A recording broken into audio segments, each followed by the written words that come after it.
मतलब जीवित, विविधता मतलब अलग अलग प्रकार के, विभिन्न प्रकार के। तो जैव विविधता का अर्थ क्या हुआ?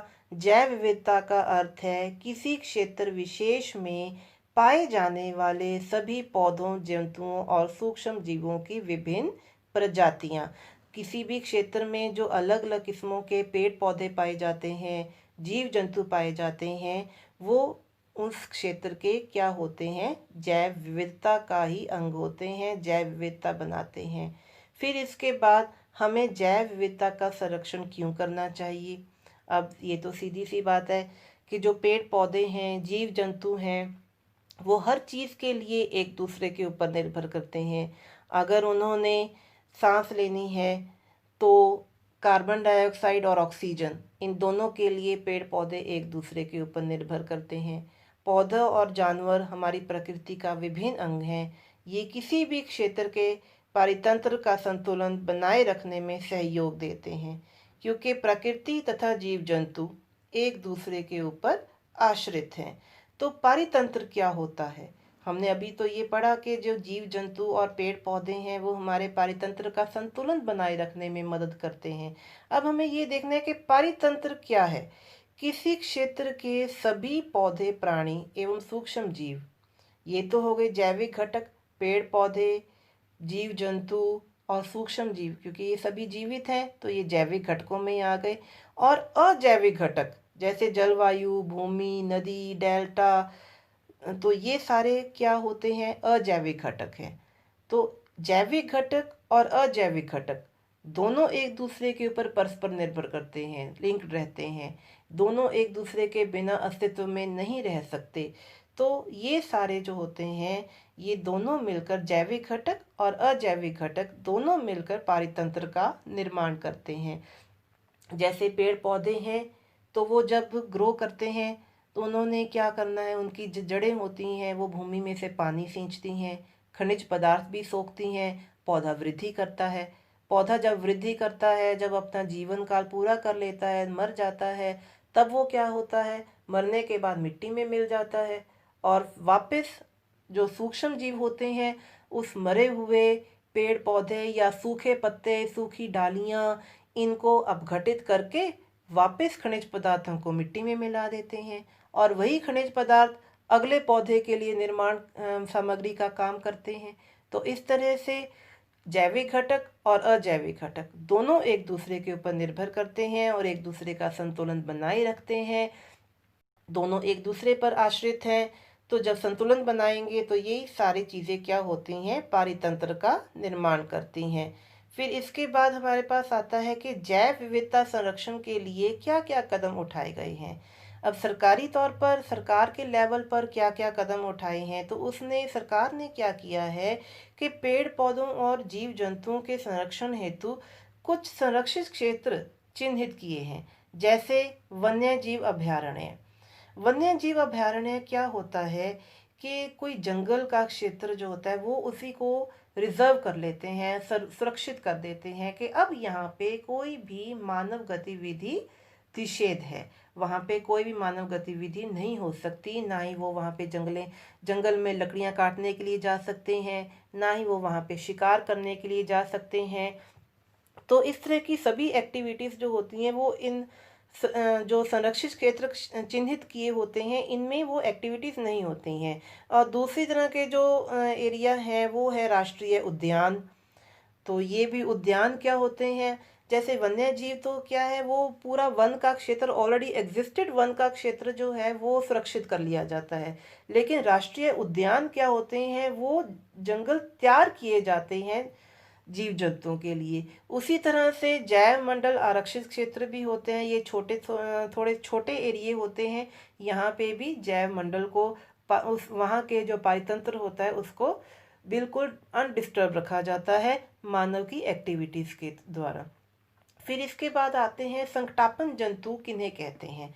अब संरक्षण की बात होती है तो संरक्षण की आइडिया तभी आता है या संरक्षण करने की ज़रूरत हमें तभी महसूस होती है जब किसी के ऊपर संकट आता है। कि अब हमें इसको संभाल कर रखना पड़ेगा जब हमारे किसी भी चीज़ के ऊपर संकट आता है। तो अगर जीव जंतुओं को या जैव विविधता को संभाल कर रखना पड़ रहा है, तो इसका मतलब कुछ जंतु ऐसे हैं जिनके ऊपर संकट आया हुआ है। तो संकटापन्न जंतु हम किन्हें कहते हैं? संकटापन्न जंतु वे जंतु जिनकी संख्या एक निर्धारित स्तर से कम होती जा रही है और वे विलुप्त हो सकते हैं, उन्हें संकटापन्न जंतु कहते हैं। अब संकटापन्न जंतु की हमें परिभाषा तो पढ़ ली कि वो जंतु जिनकी गिनती अब इतनी ज़्यादा कम हो गई है कि अगर अब उन्हें नहीं संभाला गया तो ये विलुप्त हो जाएंगे। तो इसका मतलब कि कुछ जंतु ऐसे हैं जिनकी एग्जिस्टेंस के ऊपर ही, जिनकी होंद के ऊपर ही संकट आन पड़ा है। और इसके लिए जैसे हमारे पास ये पहली पिक्चर मेरी है जो मैं आपको दिखा रही हूँ, ये पहली पिक्चर है एंट ईटर की।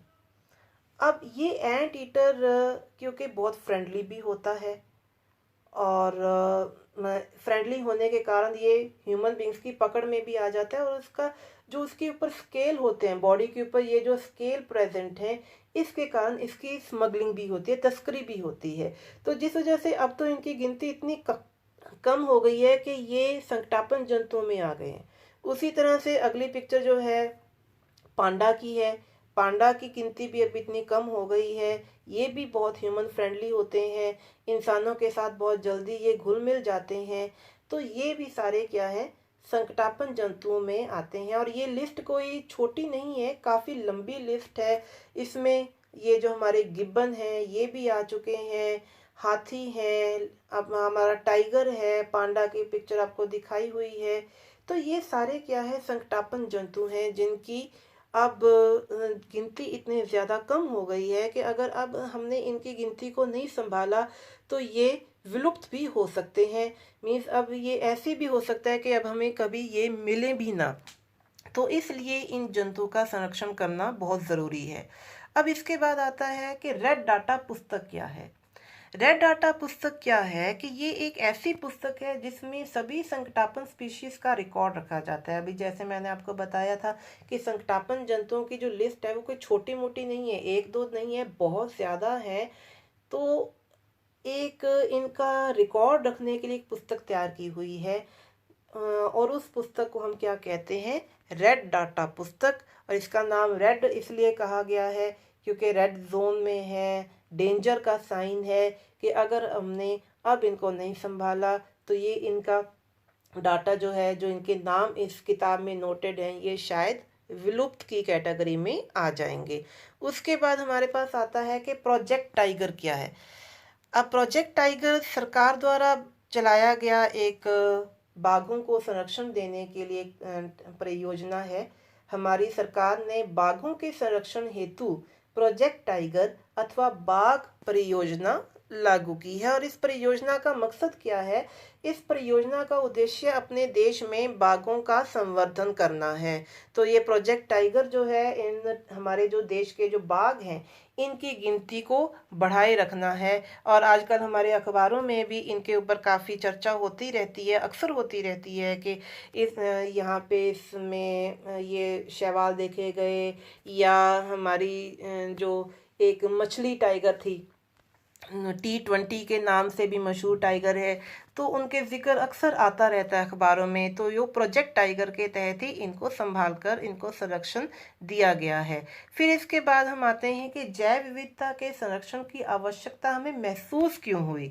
देखिए, कई बार क्या होता है, कुछ व्यक्तियों ने अपनी ज़रूरत के लिए तो कुछ ने अपने लालच के लिए प्राकृतिक संसाधनों का भरपूर दोहन किया तथा जंगलों की बिना सोचे समझे अंधाधुंध कटाई की, जिससे जीव जंतुओं के प्राकृतिक आवास नष्ट हो गए तथा हमें इन जंतुओं के संरक्षण की ज़रूरत महसूस हुई। तो फिर उसके बाद है कि जंगलों की कटाई तो की। जंगलों की कटाई करने का मकसद क्या था? तो वनोन्मूलन क्या होता है? जंगलों की कटाई करना वनोन्मूलन होता है। तो जंगलों की कटाई तो की ज़रूरत क्या पड़ी या लालच क्या हुआ? तो जंगलों की कटाई के कारण क्या हैं उनके ऊपर हम देखते हैं। सबसे पहले है आवास तथा कारखानों के निर्माण हेतु। अब जो हमारी जनसंख्या है वो लगातार बढ़ रही है। बढ़ती हुई जनसंख्या के लिए आवास भी चाहिए, और आवास के लिए, आवास घर बनाने के लिए भूमि चाहिए। और भूमि कहाँ से हम लेते हैं? शहर से निकलते, अगर शहर की लिमिट पूरी हो गई है तो बाहर निकलते जंगलों को काटना शुरू कर दो। तो ये भी क्या है? जंगलों की कटाई का प्रमुख कारण है। अब अगर जनसंख्या में वृद्धि है तो उसकी ज़रूरतें भी बढ़ रही हैं। ज़रूरतें बढ़ रही हैं तो ज़रूरतों को पूरा करने के लिए जो उत्पादन पैदा होना है वो कारखानों में पैदा होना है। और कारखाने बनाने के लिए भी हमें क्या करना पड़ता है? जंगलों की कटाई। क्यों? क्योंकि भूमि चाहिए कारखाने का निर्माण करने के लिए। फिर उसके बाद बढ़ती जनसंख्या के लिए भोजन आपूर्ति हेतु। अब जनसंख्या बढ़ रही है तो उसको भोजन भी चाहिए, आवास चाहिए तो भोजन भी चाहिए। तो भोजन के लिए खेत बनाने पड़ेंगे। खेतों के लिए भूमि कहाँ से आएगी? जंगलों की कटाई करके आएगी। तो इस वजह से भी जंगल जो है वो काटे गए। फिर उसके बाद अगर हमने खेत तैयार किए हैं तो खेतों के लिए सिंचाई भी चाहिए। सिंचाई के लिए आजकल बहुत बड़ी परियोजनाएं चलती हैं, झीलों का निर्माण होता है, बांधों का निर्माण होता है। तो बांधों और झीलों का निर्माण कहाँ होगा? झील ऑब्वियसली किसी सूखी जगह पर तो निकलेगी नहीं, जंगलों से होती हुई या पहाड़ों से होती हुई जंगलों में से निकलेगी। तो वहाँ पे बांध बनाने के लिए या झीलों का निर्माण करने के लिए हमें बहुत बड़ा भूमि का क्षेत्र चाहिए।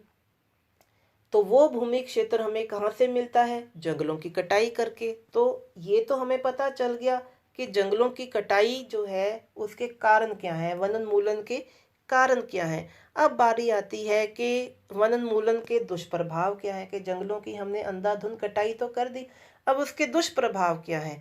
सबसे पहला तो है कि वर्षा में कमी आई। वर्षा में कमी कैसे? अब हमें ये तो पता है कि जो वर्षा होती है वो बादलों के थ्रू होती है। बादलों में संघनन, क्योंकि बादल बनते कैसे हैं? पानी का जो जल स्रोत होते हैं वहां से वाष्पित होता है, और वाष्प जो होते हैं वायुमंडल में ऊपर जाते हैं। ऊपर जाके वो ठंडे होते हैं, ठंडे होकर बादलों में प्रयोग चेंज हो जाते हैं। जब बादल जो होते हैं जब और ठंडे हो जाते हैं तो वो बरसात से पानी जो है अपना पानी वो जमीन की ओर फेंक देते हैं। तो ये तो वर्षा हो गई। अब वर्षा में कमी आने का मुख्य कारण क्या है? हम कहते हैं कि जंगलों की कटाई। कैसे? क्योंकि हमें ये पता है कि जो पत्ते हैं वो वाष्पोत्सर्जन करते रहते हैं, और किसी भी सरफेस से, किसी भी सतह से जब कोई भी जीव वाष्पोत्सर्जन होता है या वाष्पीकरण होता है तो वो सतह ठंडी हो जाती है। और जब बादल जंगलों के ऊपर से निकलते हैं तो पत्ते जो है वो वाष्पोत्सर्जन तो करते ही हैं, जिस वजह से उनकी सरफेस ठंडी। तो जंगलों के ऊपर वाला जो एरिया होता है वो ठंडा होता है। और जब बादल जंगलों के ऊपर से निकलते हैं तो उन्हें ठंडा ठंडा, और संघनन तो पहले ही होते हैं तो और ठंडे हो जाते हैं, जिस वजह से वो अपने पानी को वहीं पे छोड़ देते हैं। तो ये तो होता है वर्षा का कारण। अब जंगल ही नहीं है तो बादलों को, चलते हुए बादलों को ठंडी जगह नहीं मिलेगी कोई भी, तो वो वर्षा नहीं कर पाते हैं। तो इस वजह से वर्षा में कमी आती है। फिर उसके बाद अगला कारण, अगला जो दुष्प्रभाव है वो है तापमान में वृद्धि। अब अगर कोई सरफेस ठंडी नहीं है, ठंडक ही नहीं हो पा रही है, तो तापमान में वृद्धि होना स्वाभाविक है। फिर उसके बाद क्या आता है? प्रदूषण में वृद्धि। अब हमें ये तो पता है कि जो पत्ते हैं या पेड़ पौधे हैं वो कार्बन डाइऑक्साइड गैस को सोखते हैं, ध्वनि प्रदूषण को भी कम करते हैं। तो इसलिए अगर जंगल नहीं होंगे तो हर किस्म का जो प्रदूषण है वो बढ़ेगा, वायु प्रदूषण भी बढ़ेगा, क्योंकि कार्बन डाइऑक्साइड गैस को अवशोषण करने वाले पेड़ पौधे ही नहीं रहे हैं। तो इस वजह से वायु प्रदूषण भी बढ़ेगा, ध्वनि प्रदूषण भी बढ़ेगा। फिर इसके बाद मृदा अपरदन में वृद्धि। अब मृदा अपरदन में वृद्धि कैसे होती है? जो पेड़ पौधे हैं उनकी जो जड़ें होती हैं वो मिट्टी के कणों को अपने साथ जकड़ कर रखती हैं, और अगर पेड़ पौधे ही नहीं होंगे तो भूमि के जो मिट्टी के जो कण होते हैं उनको जकड़ने के लिए जड़ें भी नहीं होंगी। तो ऑब्वियसली जब बरसात होगी तो मिट्टी जो होगी पानी के बहाव के साथ बहती हुई चली जाएगी, तो जिससे मृदा अपरदन भी होगा। फिर इसके बाद भूमि की उर्वरक क्षमता में कमी। अब भूमि की उर्वरक क्षमता बनाए रखने के लिए जो पत्ते होते हैं, जैसे जब वो पत्ते सूख कर जमीन के ऊपर गिरते हैं तो सूक्ष्म जीव क्या करते हैं, उनका अपघटन करते हैं, ह्यूमस में बदलते हैं, खनिज पदार्थों में बदलते हैं। वो खनिज पदार्थ क्या करते हैं, भूमि की उर्वरक क्षमता को बनाए रखते हैं। अब जब जंगल ही नहीं होंगे, पेड़ पौधे ही नहीं होंगे, तो भूमि की उर्वरक क्षमता बनाने का जो नेचुरल प्रोसेस है, प्राकृतिक जो प्रक्रिया है, वो नहीं हो पाएगी। तो जिस वजह से भूमि की उर्वरक क्षमता में भी कमी आई। फिर इसके बाद है मरुस्थलीकरण में वृद्धि। अब वर्षा नहीं हो रही है, तापमान बढ़ रहा है, भूमि अपरदन बढ़ रहा है, भूमि की उर्वरक क्षमता में कमी आ गई है, भूमि के ह्यूमस में कमी आ गई है। तो ये सारी चीजें क्या है, मरुस्थल के एरिए को बढ़ाने में कारगर साबित होती हैं। तो इस वजह से मरुस्थलीकरण भी जो है वो वनोन्मूलन के दुष्प्रभाव में आता है। फिर इसके बाद आता है एक कंसेप्ट आता है वनस्पति जात और प्राणी जात। ये दोनों क्या है? वनस्पति जात हम किसे कहते हैं? किसी विशेष क्षेत्र में पाए जाने वाले पेड़ पौधे उस क्षेत्र के वनस्पति जात कहलाते हैं। और किसी क्षेत्र विशेष में पाए जाने वाले जीव जंतुओं को प्राणी जात कहते हैं। ये तो हुआ वनस्पति जात क्या होता है और प्राणी जात क्या होता है। वनस्पति जो पेड़ पौधे हैं, किसी एक क्षेत्र में जो पेड़ पौधे पाए जाते हैं वो उस क्षेत्र के क्या होते हैं, वनस्पति जात होते हैं। और जो उस क्षेत्र में विशेष तौर पर प्राणी पाए जाते हैं वो क्या होते हैं, वो उस क्षेत्र के प्राणी जात होते हैं। अब ये देखिए, कुछ होते हैं विशेष क्षेत्रीय स्पीशीज, इसी तरह से कि जो स्पीशीज केवल उसी क्षेत्र में पेड़ पौधों की और जंतुओं की वह स्पीशीज जो किसी विशेष क्षेत्र में विशिष्ट रूप से पाई जाती हैं उसे विशेष क्षेत्रीय स्पीशीज कहते हैं। और ये किसी अन्य प्राकृतिक रूप, अन्य क्षेत्र में प्राकृतिक रूप से नहीं पाई जाती हैं। जैसे हमारे पास एक बहुत बढ़िया उदाहरण आती है कंगारू की। अब ये जो कंगारू है ये सिर्फ ऑस्ट्रेलिया में ही पाया जाता है। ये लेम्यूर है, लेम्यूर सिर्फ मेडागास्कर में ही पाया जाता है। ये वाइल्ड मैंगो मीन्स जंगली आम, ये जो है ये भारत में ही पाया जाता है। भारत में भी पंचमढ़ी में इसका पेड़ है, इसके काफ़ी पेड़ हैं। तो ये जो है जो प्राकृतिक रूप से तो आपको सिर्फ उसी क्षेत्र में ही मिलेंगे। हाँ, ये ठीक है कि जैसे चिड़ियाघर में हम जाते हैं तो वहाँ पे आर्टिफिशियली जो उनको कुछ ऐसी कंडीशंस दे दी जाती हैं कि वहाँ पे उनको लाकर रखा जा सकता है, तो ये अलग बात है। लेकिन प्राकृतिक रूप से लेम्यूर जो है वो मेडागास्कर में ही मिलेगा, कंगारू जो है वो सिर्फ आपको ऑस्ट्रेलिया में ही मिलेगा, जंगली आम के जो पेड़ हैं ये आपको सिर्फ भारत में ही मिलेंगे। तो ये जो है ये कुछ विशेष क्षेत्रीय प्रजातियों में आते हैं। फिर उसके बाद हम आगे चले तो आगे आता है कुछ हमने विलुप्त प्रजातियों के बारे में बात की थी। जैसे ये डायनासोर है, डायनासोर को तो आप अच्छे तरह से जानते हैं क्योंकि इनके ऊपर मूवीज भी बहुत बन चुकी हैं। तो ये तो अब तो आपको मिलते ही नहीं है, ये एक्सटिंक्ट हो चुके हैं, मीन्स ये विलुप्त प्रजातियां हैं। उसी तरह से ये डोडो पक्षी है, बहुत ही फ्रेंडली पक्षी था, इंसान के साथ बहुत ही ज़्यादा घुल मिल जाता था। डोडो इसको कहते भी इसीलिए थे, इसका नाम भी डोडो इसीलिए पड़ा था क्योंकि बहुत ही आसानी से मूर्ख बनाया जा सकता था इसको। और इसका जो शिकार था वो मीट के ये यूज़ होता था। फिर उसके बाद ये मैमथ, ये भी आजकल विलुप्त हो चुका है, नहीं मिलता है। घने बालों वाला ये हाथी था।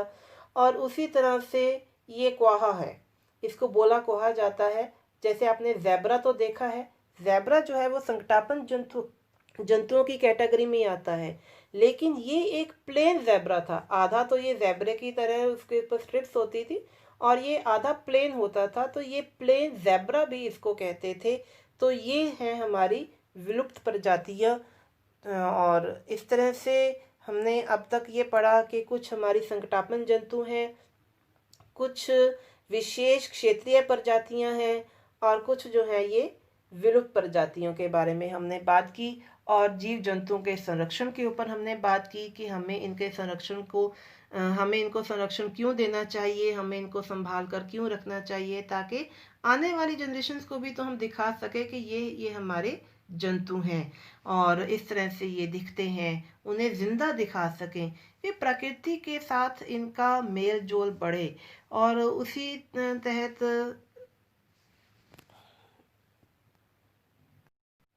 इसी के साथ हम अपने इस चैप्टर को पूरा करते हैं। हमारा चैप्टर पूरा हो चुका है और अब अगली क्लास में हम मिलेंगे। Thank you.